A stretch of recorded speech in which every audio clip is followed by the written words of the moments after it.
Crystal just told you my name and whatever. So, is that thing on? No. That thing's not on. I didn't want to talk about that anyway. So, she told you my name. My name is Brian Quinn, and I am very much. That's okay. Yeah, I didn't realize that was there. Okay, I would have known I'd use that, but anyway. I am 31 now, 32 in October. My initial diagnosis was very early, obviously. My mom and Louise and my father obviously can testify to that. And I was told to mention to you that Louise was baking a what? Carrot cake. Carrot cake when she heard about my diagnosis. She got a call from Dr. Davis, and she stopped everything and came right to the hospital. Did you finish the carrot cake? She. I can't remember that. It didn't burn the house down, so the last one was home, so everything didn't burn That's all down. that matters. So, starting from the very beginning, Crystal talked about how I'm going to talk about my story, but my story is not just my story. My story is more our story, so it's my family, because it didn't start with me, and little did they know, I wasn't even around, so. It started well before I was born. In 1974, my brother was born, and my brother is here with us today, and he's over there in the corner, as you guys have probably noticed so far, and you've noticed myself and my parents or my aunts, taking turns, tending to him and stuff. And in 1974, the government of Newfoundland and Labrador decided that it was not mandatory to do the screening for PKU. We had the testing, and that's all well and good, but just because you have the testing doesn't make it mandatory. So where Niall was born in Goose Bay, the doctors did not make it mandatory, or did not feel it was necessary, did not do the testing, and then Niall went undiagnosed.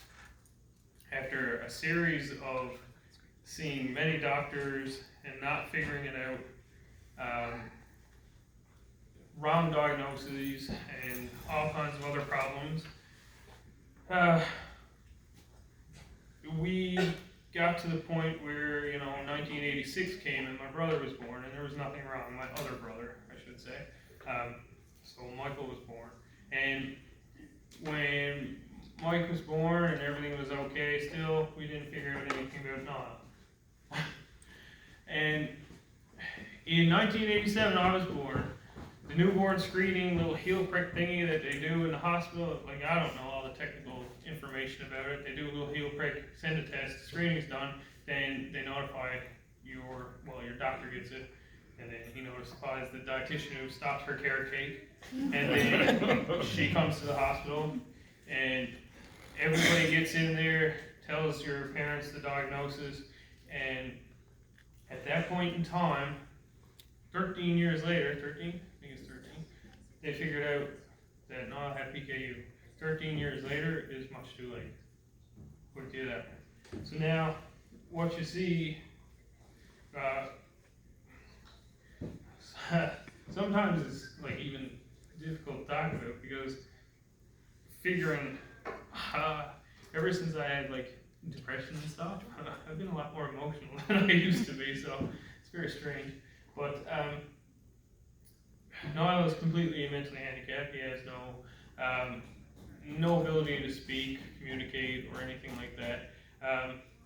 Pretty much what you saw today is anything out of the ordinary routine for him that's the response. So what you've seen us trying to kind of mitigate and stuff like that, that's what a normal day is. So as long as he's in his routine, he's pretty happy and all that stuff. And since I'll get into more recent times afterwards, but so in 1987 we figure out PKU, Niall gets diagnosed, and now there's nothing that could have been done.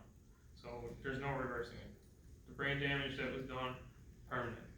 There's nothing that can happen at 13 years old.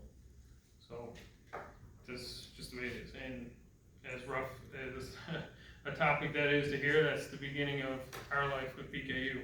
So the next thing, I guess I did talk about in BC, and I plan full well to talk about here as well, even though my parents are here and they'll think that I'm just, tipping the old hat to them, but I'm not.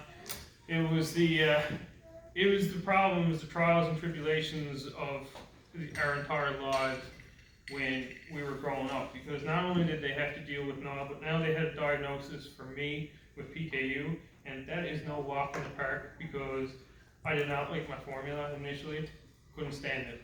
I honestly can remember my father having to sit me on his lap at the kitchen table and force me to drink the formula. Like, I can remember that very vividly.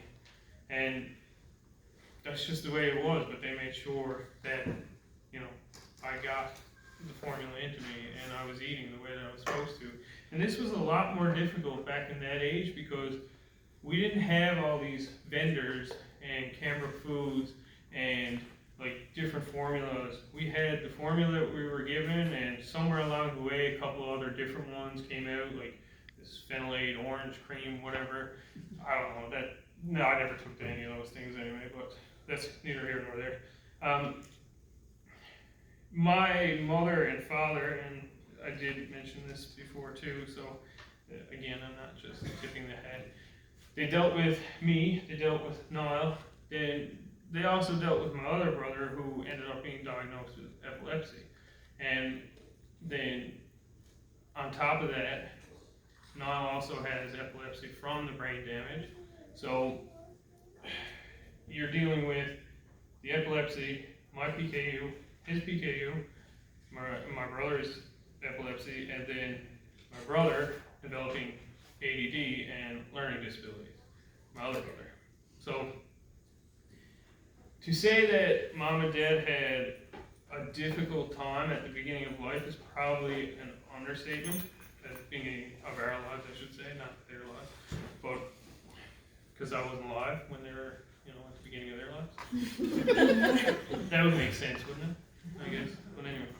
So the next thing that I remembered was being in school. So this one is probably going to be very relevant for the children here, or the one young fella that I've already been speaking to. But in school it was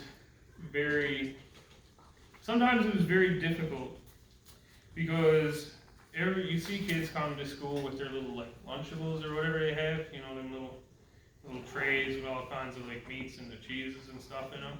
And then what was I coming to school with? And remember, there's none of this Canberra food stuff, none of those breads and stuff like that until later on in my, early years. But I'd come to school with one slice of bread with jam on it, folded over. It was a jam sandwich.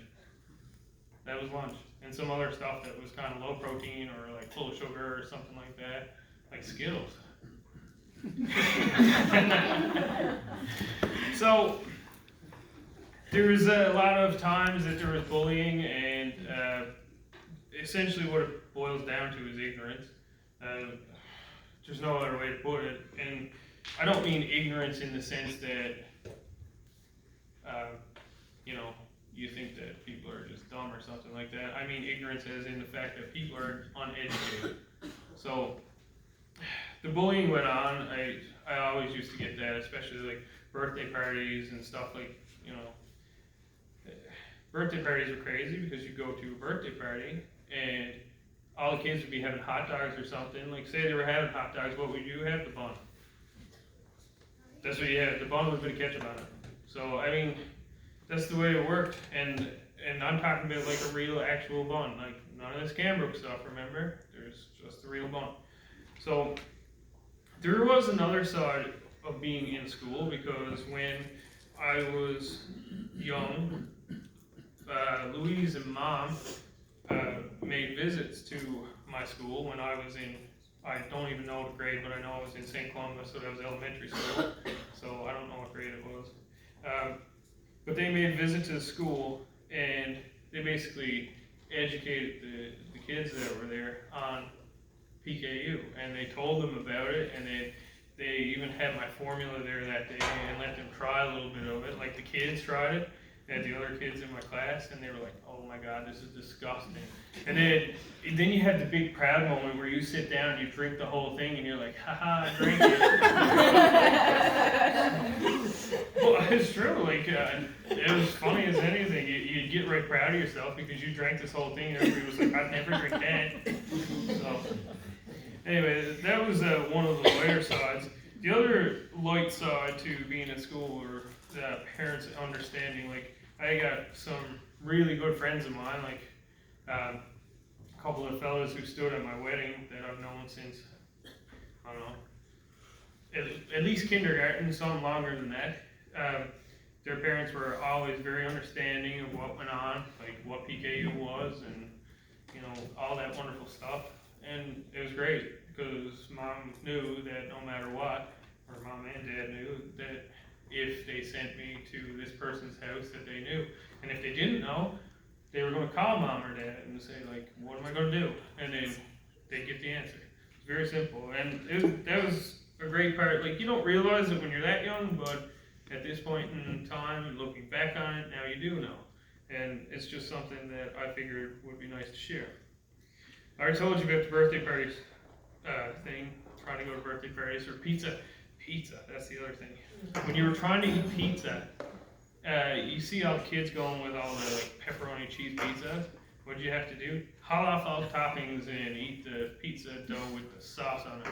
I mean, you know, you still get made fun of every single time. Bullying, ignorance, right? So the next thing, next part of life, so that was elementary and whatnot.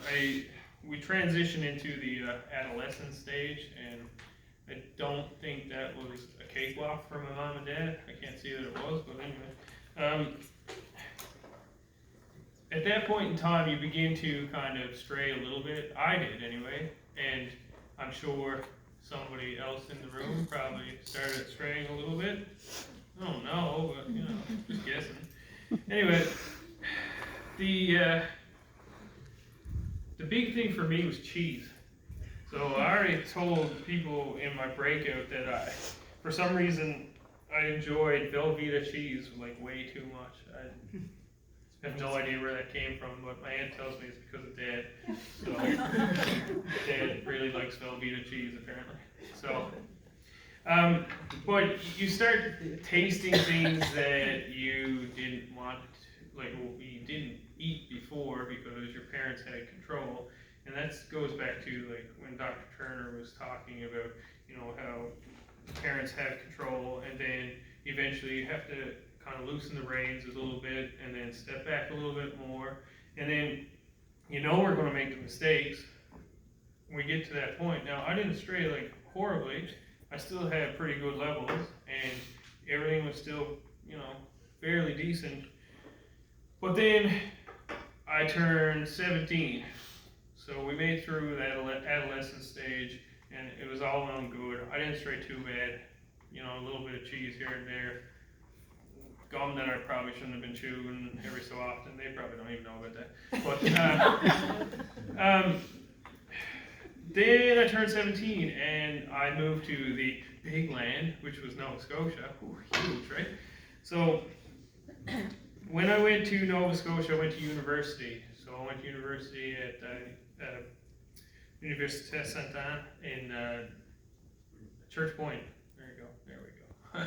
Nova Scotia. Anyway, and as you guys know, as soon as like the adults here, the adult PKU patients, when we turned 18, we lost our coverage for our formula.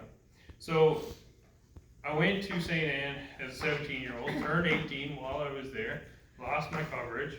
We had a little bit of a surplus thanks to some acquisitions, and then after that was gone, it was over. So I didn't have the formula, I didn't have a source of protein, I couldn't continue to eat the low protein diet because then, you know, no matter what, if you're eating the low protein diet without a formula, your body's still going to eat itself to try and get the protein. It's either that or you eat the protein, regular protein. What did I decide? I decided to eat regular protein. So I ate everything, like everything under the sun, and doesn't stop anywhere. I'm literally a person that try anything once.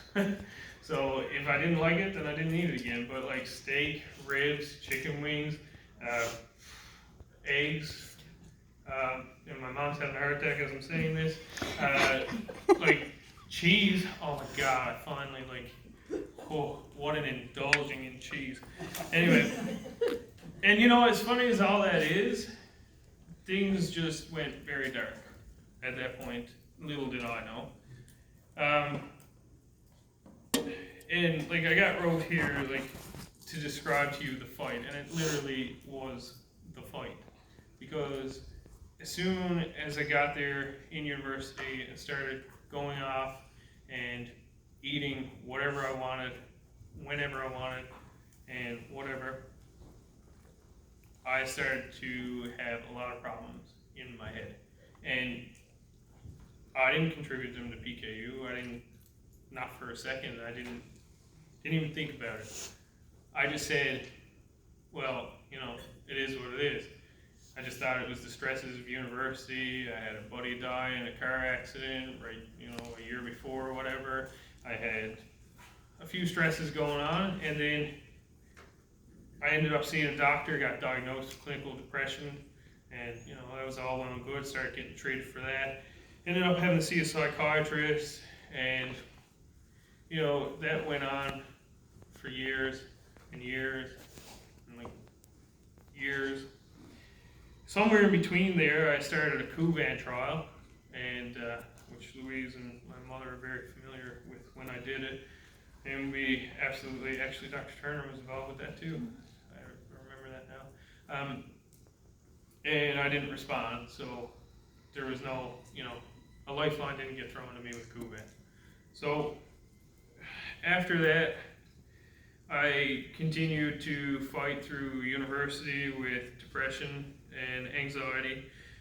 Memory and concentration issues, again, me not putting the puzzle together.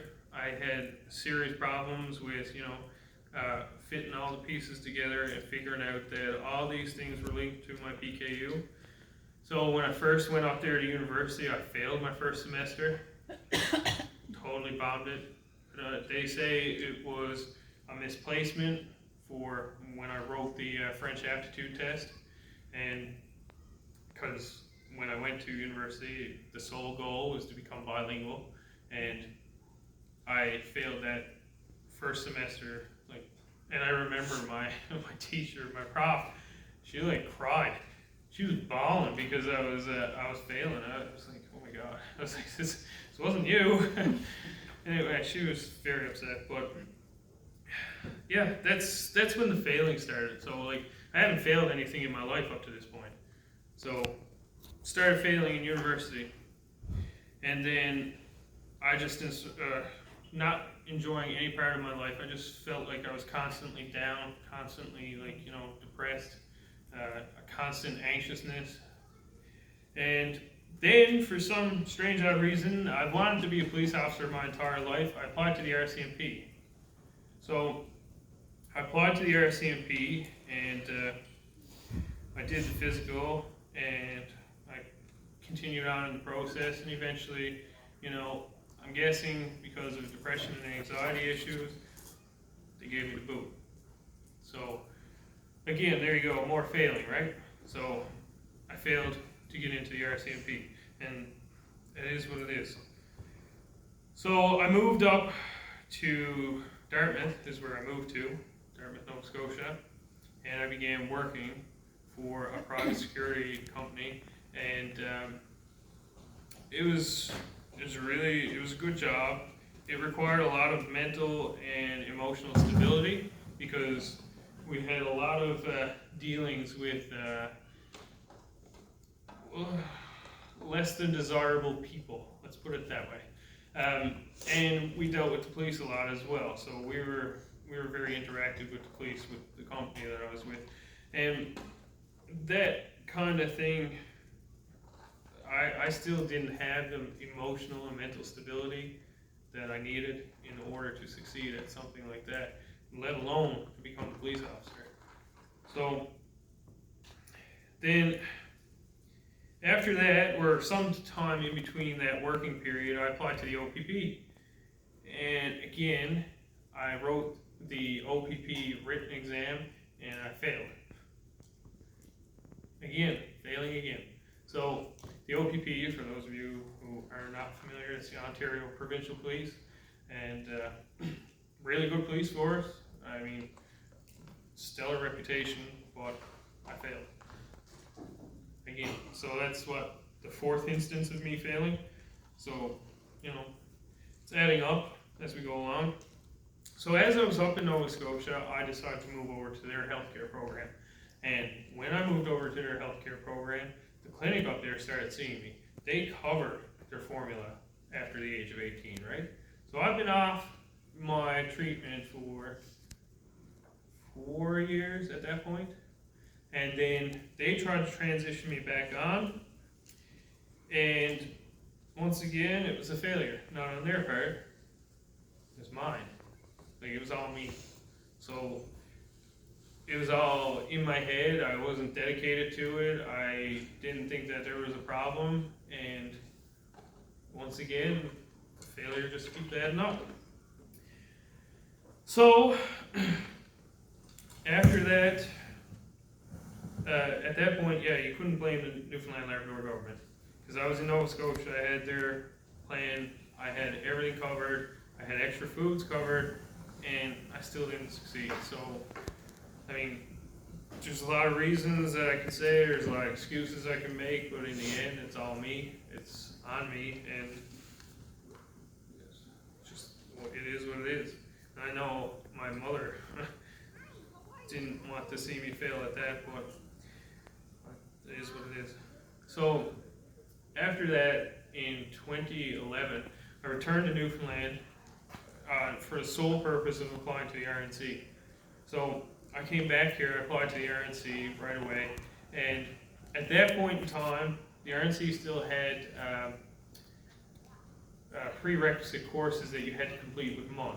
So I applied, I didn't have the prereq courses, just see what they'd say, and this was obviously a failure, but I guess I can't chalk it up to an actual failure on my part at that point. I didn't have prereq courses done, not a big deal. They said go get prereq courses. So I go get the prereq courses, and I go through them, and I complete them with very low grades. Now, to tell you, I always had very high grades in everything I did. And then to get low grades in university was very bothersome. So I got very low grades in my courses, the prereqs for the RNC. I applied again with my prereq courses, and once again I failed. They didn't even look at me. Didn't even think about me. So, like, that was a rough one. Then, as an effort to make a plan B in case I failed at everything else in life, I began studies as an electrician. So after a lot of help from family and friends, and you know, putting a lot of time and effort into the actual electrical program, I did succeed. I did get good marks, but it wasn't without a lot of work, like a whole lot of work. And it helps that, you know, I have a good way of understanding the hands-on portion of it. So I was able to transfer that into the knowledge for the actual theory, and that's, I think, the only way that I got through it. In 2017, I had a moment, and I have a different description here, but seeing how there's a child here, I'm not going to say it, but it's what you could say was a light bulb moment. So that moment where something just goes off in your head and you say, something's not right. Because at this point, I'm dealing with all kinds of crazy symptoms, like you're getting depression, the anxiety, times like infinity. Then you're getting headaches constantly. Like I had a headache that was constantly there, and I got so used to it being there that I programmed it out. I wouldn't know it was there unless it got really, really bad. So it was always there, and then just tuned it out. So I had that going on. I had a brain fog, this constant brain fog, and any of the adults that have been off it know what I'm talking about. You get this brain fog, and you just can't get out of it. There's no possible way. And it was just one thing after the other. And I watched this video, and that's what kind of made me click. It was this video by Dr. Sean, I think John says it's pronounced Chris, is it? Yeah. And it's spelled Christ, just so everyone knows. But anyway.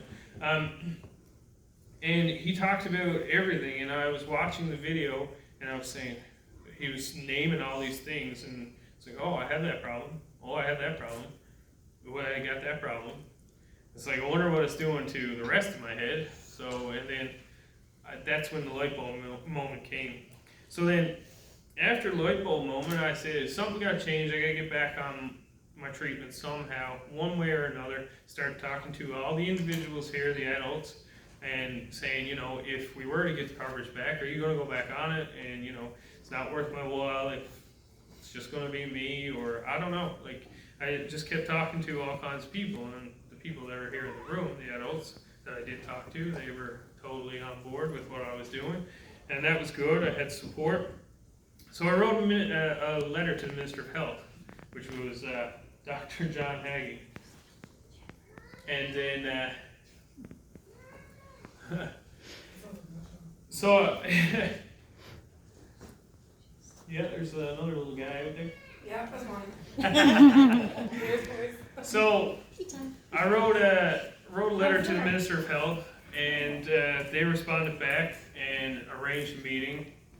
And then I went to this meeting with the full backing of CanPKU, along with John was at the meeting, Dr. Turner was at the meeting, and so was another patient, which I don't think, oh wait, I might be able to mention her name. I sure can. All right, that's what she said.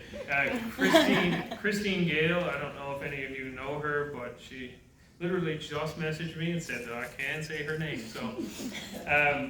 So Christine came as a female advocate for PKU, and the biggest thing about that was women that are getting pregnant while they are PKU patients. Because as none of you would know, unless you are a PKU patient, it's very difficult to succeed in a pregnancy if you are a PKU patient, especially when your levels have to be so low and you have to have such adequate amounts of protein in order to carry that child healthy to term. So, and it was a big bone of contention for Christine because it's what she wants. And in order to do that, you had to have formula. It doesn't matter if you respond to Kuban or not, you still need that extra kick. So that's just the way, you know, it worked. So we went to the meeting, and I went through it all with Dr. Hagee. I told him everything. I even started with my brother, and that kind of, you know, lit a little fire under me, and I got to the point that was kind of an emotional topic, so I kind of pushed that one and stressed how much the government had failed my brother. And then after that point, I went to the number side of it. Mr. Brazel told me that you have to be doing with politicians and, you know, the bean counters and all that stuff.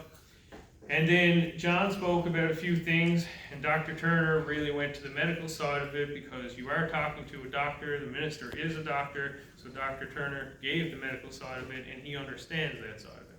So after that, we had a meeting with Mr. Brazel, which Mr. Brazel is here with us today. And Mr. Brazel was very supportive of us. He did everything he could for us. He made sure, he told me himself that he was not going to leave him alone until he did it. And he didn't leave him alone. So he pushed for us, and it was great. And we honestly, in my mind, and I've told him this before in numerous emails, can't thank him enough, because we all can't thank him enough. Because he did do a lot for us, and I mean, I know that's the adult standpoint, but I mean, there's more to be done, and having somebody on your side is always a positive.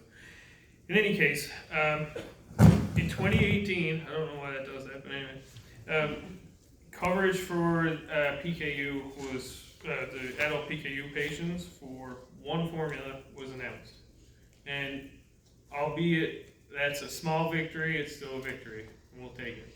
So after that, I went back to my treatment, and I told everyone, including myself, that I was getting back to the treatment. I was being strict about it. I was not going to do anything like I used to. Not touching any of the meats, the fish, the, I don't know, poultry, eggs, anything. So I haven't. I haven't touched anything. Cheese? Dropped my levels. No cheese. So every so often I can get a bit in, actually, but everything is calculated in. So if I'm able to get cheese in, it's calculated. So everything now is weighed. All my formula is drank every single day. I make sure entirely that, you know, I am adhering strictly to the diet. So I shouldn't say diet, treatment, because, you know, John will like give me the kibosh or something like that. I don't know. Anyway,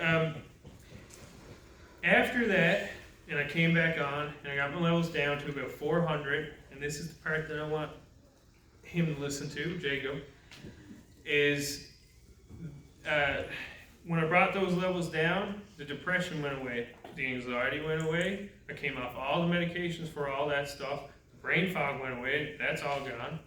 I started succeeding better in courses that I was doing in Bonn for a Bachelor of Business Administration. I started getting 80s and instead of, you know, the 60s that I was getting.